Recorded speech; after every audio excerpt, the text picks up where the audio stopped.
Hello, this is Roman here with another demo of the functionality of the chess position trainer. So one feature that was in this tool in the previous versions and is now in the professional version is the ability to run a check with your repertoire against the games that you played. And this is very handy because a lot of the time I play games on the Internet Chess Club, and it creates a PGN file with all the games that I played, and it's usually in the Blitz games where I really don't have time to check how I did in the opening. I don't have time to figure out where I got the opening moves right, and I don't usually have time to go back and review it for every game. And there's always this vague sense of, oh no, I got something quite not quite right in the opening. So it's definitely useful to be able to review your games against the repertoire. So it brings up this window, and I have already configured the options to look at my PGN file, and the games are sorted I guess in chronologically decreasing order, so the most recent games are up at the top, and this I selected the options to show only my white games, and that makes sense because the repertoire I have defined here is for white only. And so in this game I lost as white, so let's see what actually went astray here. So I went f4, and I'm gonna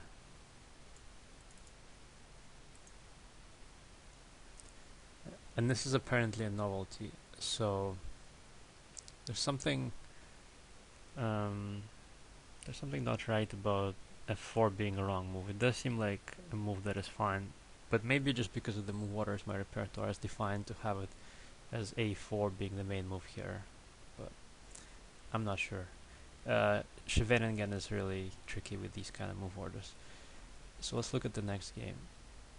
So here I do remember what is wrong, and so here black took on d5, and that's his mistake. It's not something I did wrong. It's something that black shouldn't do. I think here typically black takes on e4, and then white takes on e7, queen takes e7, and then white takes on b4, and we get this unbalanced position.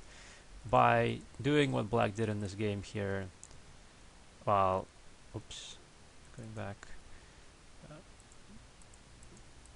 By doing what black did here, he basically left himself with this weak pawn and didn't get anything back. And I think a5 is probably a good move for me to play. And now this pawn is kind of difficult to defend, and it's unclear how black will... Well, I pretty much won the pawn here because I defended on c1 and eventually captured on b4. So moving along, I can press down and it goes to the next game, and the novelty here is castle. I think my repertoire is... Well, I guess I can change the size of this window and it will show me what my repertoire is. And my repertoire here is to play pawn to c3, and that's so that's the problem that I played castle. It makes sense. White should fight for the center with c3, and maybe castle is a bit more passive. So moving on, next game. Now this is a little bit strange. I guess the issue is that my repertoire does not have this move defined, so it's not covering knight takes, pawn takes e4. This could be a transpositional issue because I'm sure that somewhere in here I do cover like after c3 I have defined this move. and this position does arise. So this position is in my repertoire, but it's a little unclear why the tool characterizes this as a novelty. Moving on. Transpositions are a real pain in the neck. So again, this is a novelty for black. So these kind of things indicate that maybe I need to make my repertoire a little bit more extensive, because obviously these moves are fine. So moves like c6 are really hard to cover, because black can do all kinds of flexible things in the opening. And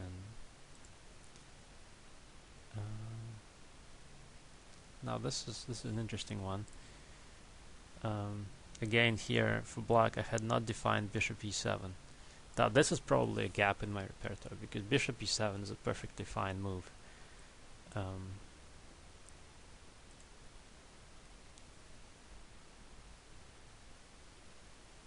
Again, this is something black did wrong.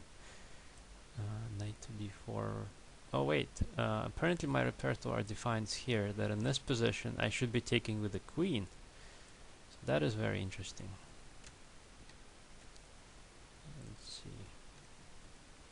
Let's see, this is probably a better way to handle this, assuming it still shows me the windows, yeah. Yeah, so I can rearrange my windows like this, and then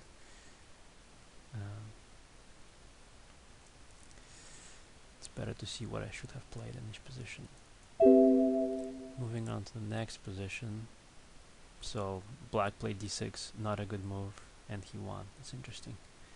But maybe I need to take note, but no I don't. d6 is a very strange move. Nobody's gonna play this for me, against me.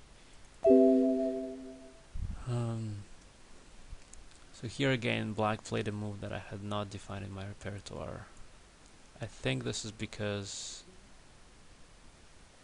this is a mistake. This is a mistake. He played pawn f takes. Instead, black should here take on d5. This knight should take on e5. Taking the piece is way too dangerous, and we'll see how black got. I'm guessing black got really punished here for this. Wow, he's down very many pawns for a piece, and eventually I managed to win the game.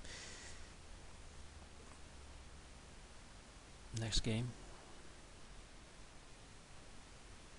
So here my repertoire defines knight to c3, and I play castle instead. So this is interesting, that my repertoire says that I should play different moves, different developing moves, but when it comes to real games, I'm actually very inclined just to castle and to be, you know, as safe as possible. So I either need to readjust my repertoire to say that I should castle in all these positions in the Spanish opening, or I should really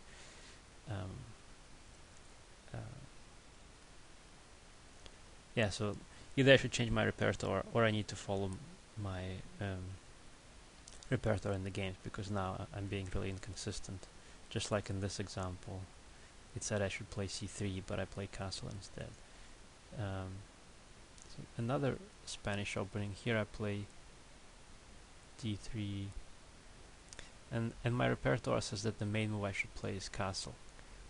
So what I probably should do is I should promote d3 as also at least either a possible move or, you know, the main move.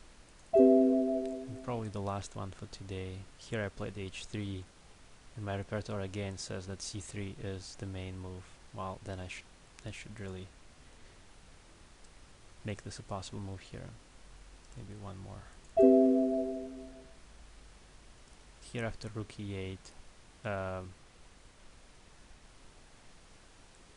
Well, this is just a gap in my repertoire. Black played a pretty reasonable move, bishop to rook to e8, and my repertoire only defines knight a5. It could be that it's not a reasonable move, and this is you know, a bad mix of different ideas in this line. Like maybe rook e8 here is running into trouble, but then I should probably update the repertoire to, you know, extend and show why rook e8 is bad. Something along those lines. So interesting. It's doing this kind of check shows me how I'm doing against my opening repertoire in the actual Blitz games. And something is telling me that if I wasn't playing those Blitz games, I would probably, like, if I was playing in a tournament, I would probably be making similar kind of decisions, because this is just kind of intuitive gut feeling. Okay, I should castle, or I should play this move. Um, so it's a pretty good analysis of how, consistent I am between my repertoire and my actual behavior in the games. And it also it shows that sometimes my repertoire is not extensive enough, and sometimes that's fine because you can't really possibly analyze everything. And sometimes black can just throw some really strange moves at us, like he can start with c6 and d6 and e6 and g6 and whatever. It's probably not worth updating the repertoire just to reflect everything that anybody could possibly ever play against us. But in the main lines, such as on move 4 in the Spanish opening, I should definitely make a decision about which move do I play first, h3 or c3. Do I play d3 against the Berlin defense, or do I go for the main lines with castle? And those kind of decisions need to be made, and there should be as few as possible places in my repertoire where I have two moves for my side and I haven't really committed to either, because that's just it means that there's more stuff for me to learn, there's more stuff for me to review, and there's just some decisions that have to be made but have not been made. So I hope this makes sense. I think it's a useful feature of the tool to be able to review your games against the repertoire. It's something we do manually probably, but this shows it all in one window and allows to kind of get a very quick review of the recent games. It just shows that the tool has kind of the needs of the practical chess player in mind, and I think that's great. Thanks for watching. I have quite a few other, like at least 3 or 4 other videos on my channel about Chess Position Trainer, quite a few other videos about different other software such as Skid and ChessX, I think. So if you are interested in chess software, subscribe to my channel, and from time to time there will be a video that reviews a new chess software tool or shows a feature of the same tool that maybe you didn't know before about, and then we can all learn this way. Thanks for watching.